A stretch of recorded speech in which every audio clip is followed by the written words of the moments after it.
పడుతుంది అనమాట పైజామా. ఈ పైజామాకి ఈ లెంత్ తీసుకోవాలి, కాళ్ళు లెంత్ తీసుకొని ఇక్కడ వరకు ఇక్కడ కుట్లకి, ఇక్కడ కొంచెం కుట్లకి పెట్టుకొని ఇక్కడ మార్కింగ్ వేసుకోవాలి. మార్కింగ్ వేసుకున్న తర్వాత మళ్ళీ ఇట్లా పెట్టుకొని కాలు ఇది వరకే ఉంది వీళ్ళ కాలు, మనం ఏం చేసుకోవాలి, ఇది కుట్లకు కొంచెం వదిలేసుకోవాలి. వదిలేసుకొని ఇక్కడ నుంచి ఇక్కడికి గీత గీసేసుకోవాలన్నమాట. గీత గీసుకున్న తర్వాత ఇప్పుడు తర్వాత సీటు భాగము ఎంత ఉంది అనేది చూసుకోవాలి. ఇది సీటు భాగము కూడా ఇక్కడ కొంచెం ఇది పెట్టేసుకొని కుట్లకి ఇక్కడ కొంచెం కుట్లకి వదిలేసుకొని ఇట్లా దీని ఇట్లా క్రాస్గా మనం ఇక్కడ వేసుకున్న మార్కింగ్ దగ్గరికి షేప్ ఇచ్చుకోవాలి. షేప్ ఇచ్చుకున్న తర్వాత ఇక్కడ ఏం చేయాలి, కొంచెం కరువు తిప్పాలన్నమాట. ఇట్లా మరి స్ట్రైట్గా పెడితే టైట్ అవుతుంది వేసుకునేది. ఇట్లా కరువు తిప్పాలి. కరువు తిప్పిన తర్వాత ఇప్పుడు దీన్ని కట్ చేద్దాం.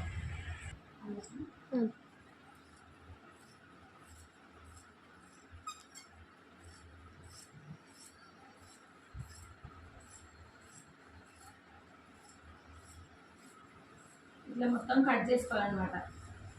కట్ చేసుకున్నాక ఇప్పుడు పై భాగము కుచ్చు పెట్టుకోవడానికి ఇది కాలు ఇక్కడ కుచ్చు పెట్టుకోవాలన్నమాట. మనం నడుముని బట్టి కుచ్చు పెట్టేసుకోవాలి. ఇది పక్కన పెట్టుకొని ఇప్పుడు ముందర భాగం చూసుకుందాం. దీంట్లో పై భాగం అంటే ఇది ఇట్లా ఉంటుంది చూడు, ఇది లాడ వేసుకునేది. ఇది వచ్చేసి ఇట్లా 4 మడతలు పెట్టినాం కాబట్టి ఇది కూడా 4 ఫోల్డింగ్ మీదనే ఇట్లా పెట్టేసుకొని కొంచెం ఇంకా కుట్లకు వదిలేసుకోవాలి. వదిలేసుకున్న తర్వాత ఇది కూడా అంతే, ఇక్కడ కొంచెం పెట్టేసుకొని కుట్లకి ఇది కుట్లు వచ్చినాయి కదా, ఇడికి మడచడానికి మడత పైన ఇట్లా మర్చుకోవాలి కదా లాడ ఎక్కించుకోవడానికి. పెట్టుకున్న తర్వాత ఇప్పుడు మనం టేప్తో దీన్ని కరెక్ట్ చేసుకోవాలి. టేప్తో చూసుకుంటే ఇది 13.5 ఉంది, ఇది కూడా 13.5 ఉందా లేదా అని చూసుకోవాలి. గీతలు చక్కగా రావడానికి ఇది 13.5 ఉంది. ఇట్లా పెట్టుకున్న తర్వాత దీన్ని కలుపుకోవాలి. ఇట్లా కలిపినాక ఈడ ఎంత ఉందని చూసుకోవాలి. మనం 9.5 ఉంది, ఇది కూడా అంతే. ఇట్లా పెట్టేసుకొని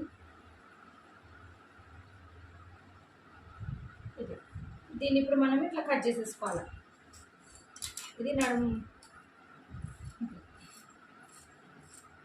పై భాగం అన్నమాట. ఇది అది వచ్చేసి ఇందాక మనం కట్ చేసింది కాళ్ళు కింది భాగం, ఇది పై భాగం. ఇది వచ్చేసి ఇప్పుడు ఇట్లా వస్తుంది అనమాట మనం కుట్టిన తర్వాత.